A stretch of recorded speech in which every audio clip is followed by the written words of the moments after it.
hello friends Jyotika mix वाइटर मैं ज्योतिका आपनालोक सकलोके स्वागतम जनाइছো आशा करिছো आपनालोक भाले আছে फ्रेंड्स মই যে পিন্ধি আছো এই কাপোৰজোৰ একদম সাধাৰণভাৱে সহজভাৱে কম সময়তে কৰা এজো কাপোৰ কি ধৰণে কৰিলো আলুৰ সহায়ত আৰু লেছৰ সহায়ত কেনেকৈ কৰিলো তাৰে এটি সৰু ভিডিও লৈ আহিছো আহকচোন फ्रेंड्स ভিডিওটো মাজলৈ যাওঁ फ्रेंड्स এয়া হৈছে এখন কটনৰ চাদৰ আৰু এই কটনৰ চাদৰখনৰ কাৰণে মই লৈছো এয়া অলমান লেছৰ টুকুৰা মানে লেছ কাটি কাটি লৈছো আৰু এনেকৈ ডিজাইন কৰি সজাই লৈছো তাৰ পিছত লৈছো এটা এটুকুৰা আলুতে এয়া কাট কৰি ললো আগতে দেখুৱাইছো মই আলু কেনেকৈ পেইন্টিং কৰো এনেকৈ পাত এখিলা ধুনিয়াকৈ চুৰি এখনৰ মানে চাকু এখনৰ সহায়ত এনেকৈ পাতৰ দৰে শেপ এটা দি ধুনিয়াকৈ লৈ লৈছো আৰু এই শেপটোৰে মই এই আলুৰে খুব কম সময়তে এই কাপোৰজোৰ লেছ আৰু এই আলু টুকুৰাৰে কৰি উলিয়াম আপোনালোকে চাই থাককচোন মই কি ধৰণে কৰো আৰু এই আলু টুকুৰাৰ পাতখিলা এনেকৈ কাটি লৈ তলৰ ফালে অকনমান এনেকৈ দাগ এটা দি দিছো যাতে সিনটো ধুনিয়াকৈ পাতৰ দৰে শেপ এটা হয় আৰু ধুনিয়া লাগে দেখিবলৈ আৰু এটা কি কৰো চাকচোন আগতে মই আলুৰে কৰা কেবাজোৰো কাপোৰ দি ৰাখিছো নিশ্চয় আপোনালোকৰ মনত আছে এতিয়া লৈছো এটুকুৰা ফ্ৰম মানে এয়া তাৰ ওপৰত লৈছো এক্ৰিলিকৰ কালাৰ গ্ৰীন কালাৰ ললো আৰু অলপ লৈছো মাটিয়া কালাৰ ইয়াতে এনেকৈ ফৰ্মখনৰ ওপৰতে দি ললো আৰু এই ইয়াত প্লেট এখন দি লৈছো যেনেকৈ মই ব্লক প্ৰিন্ট কৰো তেনেকৈ আৰু ইয়েলো কালাৰ দি লৈছো এতিয়া আলুৰ টুকুৰাটো যে কাটি লৈছিলো সেই আলু টুকুৰাৰ এই ৰংখিনি ধুনিয়াকৈ খানি লম আৰু সেই আলু টুকুৰাৰে মই অতি কম সময়ত প্ৰায় 2 ঘণ্টামানৰ ভিতৰতে এজোৰ কাপোৰ কমপ্লিট কৰি উলিয়ালো আৰু আপোনালোকে চাওক মই কি ধৰণে কৰিছো আৰু এনেকৈ চাকচোন এয়া তিনিটা ৰং লগাকৈ দি লৈ পেলে মই এয়া ধুনিয়াকৈ হেঁচা এটা প্ৰয়োগ কৰিছো এয়া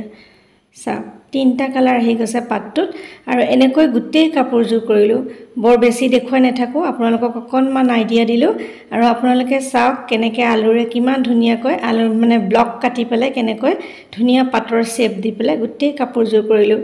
আৰু নিশ্চয় আপোনালোকে পিন্ধা ফটো দেখিছে কেনে লাগিছে ক'বলৈ নাপাহৰিব আৰু ভিডিওটো স্ক্ৰিপ্ট নকৰাকৈ চাব বুলি আশা কৰিছো আৰু মৰম দিব কোনোবাই যদি কৰো বুলি ভাবে কম সময়তে একেবাৰে সহজ পদ্ধতিৰে কৰিব পৰা এটা ডিজাইন ইউনিক ডিজাইন সাকচন কিমান ধুনিয়া লাগিছে আৰু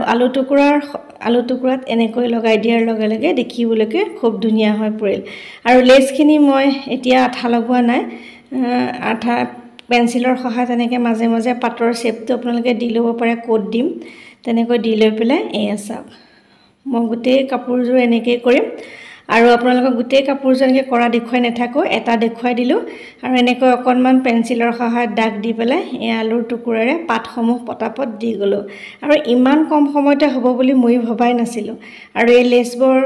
লেছখিনি এনেকৈ কাটি কাটি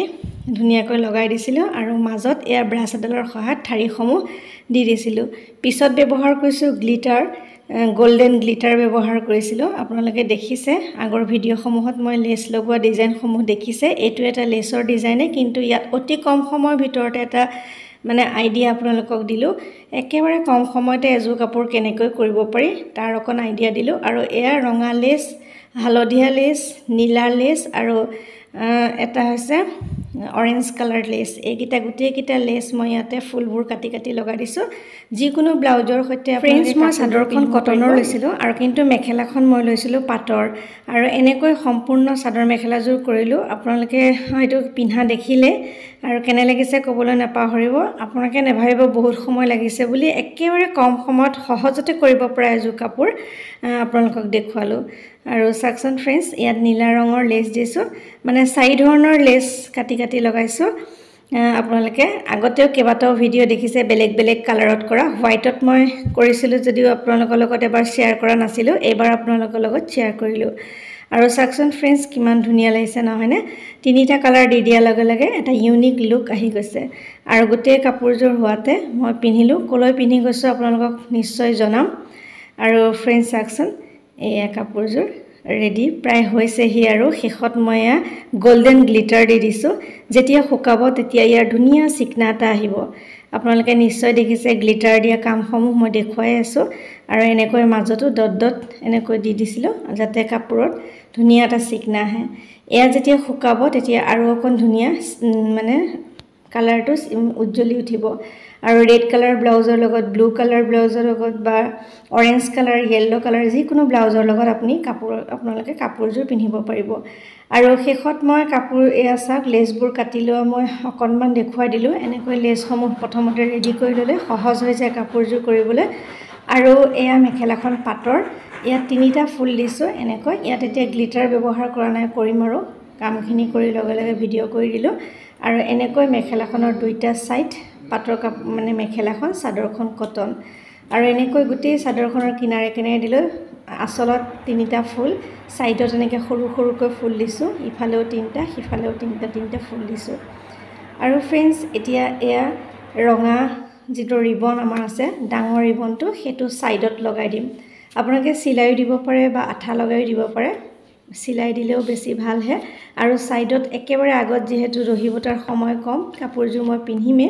সেইকাৰণে আগত ইয়া অকণমান এনেকুৱা লেছ লগাই দিলোঁ দহিৰ দৰে আৰু দেখিবলৈ খুবেই ধুনীয়া লাগিছে নহয়নে হোৱাইট কালাৰত জিলিকি উঠিছে গোটেই কাপোৰযোৰ আৰু পিন্ধাৰ পিছত কেনে লাগিছে আপোনালোকে ক'বলৈ নাপাহৰিব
Dear friends, ককচোন ভিডিওটো চাই কেনে পালে যদি ভাল লাগিছে লাইক কৰিব কমেন্ট কৰিব চেনেলটো সাবস্ক্ৰাইব কৰিবলৈ নাপাহৰিব আজিলৈ আহিছো পুনৰ নতুন কাম লৈ আকৌ অহাৰ প্ৰতিশ্ৰুতিৰে মই জেদিকা সকলোৰে পৰা বিদায় লৈছো